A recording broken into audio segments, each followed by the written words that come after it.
చేపల పులుసు కోసం ముందుగా చేపలు శుభ్రం చేసుకోవాలి. ఉప్పు, పసుపు, నిమ్మరసం వేసి నేను శుభ్రం చేశాను. సో వాటర్లో క్లీన్ చేసేటప్పుడైతే నేను తలపాటు అయితే తీసేసాను. సో అలా 5 టైమ్స్ వాటర్ వంపేసి క్లీన్ చేసుకున్నాను నీట్గా.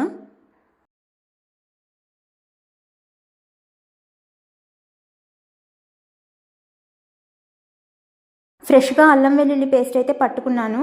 నేను అది పేస్ట్ చేసేటప్పుడే దాంట్లో ఎండు కొబ్బరి కూడా యాడ్ చేశాను. సో దట్ ఏంటంటే మంచి ఫ్లేవర్ వస్తుంది ఎండు కొబ్బరి వల్ల. ముందుగా చేపల్ని మ్యారినేట్ చేయాలి. ఉప్పు, పసుపు, కారం, ఇంకా జింజర్ గార్లిక్ పేస్ట్, కొద్దిగా ఆయిల్ అయితే వేసి మొత్తం మిక్స్ చేసి మ్యారినేషన్ అయితే చేశాను. సో దట్ ఏంటంటే కర్రీ చేసేటప్పుడు చేపలకి నీచు వాసన అనేది ఉండదండి మ్యారినేషన్ వల్ల.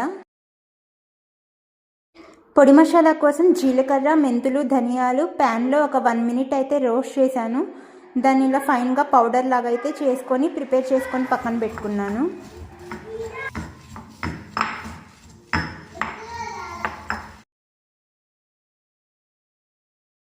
ప్యాన్లో ఆయిల్ వేసుకొని జీలకర్ర, ఆవాలు, గ్రీన్ మిర్చి, కరివేపాకు యాడ్ చేశాను. సో దాంట్లోనే ఆనియన్ పేస్ట్ కూడా యాడ్ చేసి గోల్డెన్ బ్రౌన్ కలర్ వచ్చేంత వరకు అయితే ఫ్రై చేశాను. సో ఇప్పుడు ముందుగా చేసి పెట్టుకున్న అల్లం వెల్లుల్లి పేస్ట్ యాడ్ చేశాను. సో అదంతా ఫ్రై అయ్యాక టమాటా కూడా యాడ్ చేసి మూత పెట్టేసుకొని మగ్గించుకున్నాను. ఇప్పుడు మొత్తం పచ్చివాసన పోయాక సాల్ట్, మిర్చి పౌడర్, ఇంకా హల్దీ అయితే యాడ్ చేసి ప్రాపర్గా మిక్స్ చేసుకున్నాను.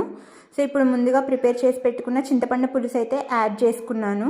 సో మీకు కన్సిస్టెంటీ థిక్ అయితే గినక కొంచెం వాటర్ యాడ్ చేసుకోండి. నేనైతే వాటర్ యాడ్ చేశాను. సో అది ఇలా మంచిగా బాయిల్ అయ్యాక ఆ వాటర్ అనేది దాంట్లో చేపలు అయితే యాడ్ చేసుకున్నాను. సో మొత్తం ప్రాపర్గా సెట్ చేసుకోవాలి. ఎందుకంటే ఒక్కసారి గంట పెట్టి కలిపితే గినక మళ్ళీ ముక్కలు చెదిరే అవకాశం ఉంటుంది. సో ఇట్లా మొత్తం సెట్ చేసుకొని మూత పెట్టుకోవడమే.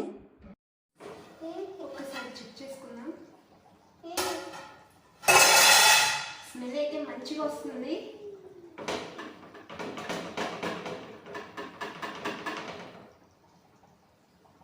Okay okay done. సో ఇప్పుడు ముందుగా ప్రిపేర్ చేసి పెట్టుకున్న ధనియాల పౌడర్ అయితే యాడ్ చేసుకున్నాను. సో కొద్దిగా కొత్తిమీర కూడా యాడ్ చేసుకొని మంచిగా ఒకసారి మిక్స్ చేసుకొని మూత పెట్టి ఒక్క 2 మినిట్స్ అయితే కుక్ చేసుకొని స్టవ్ ఆఫ్ చేసేయడమే.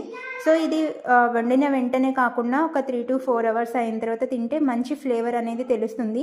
ఇంతే అండి, సింపుల్గా చేసుకోవచ్చు.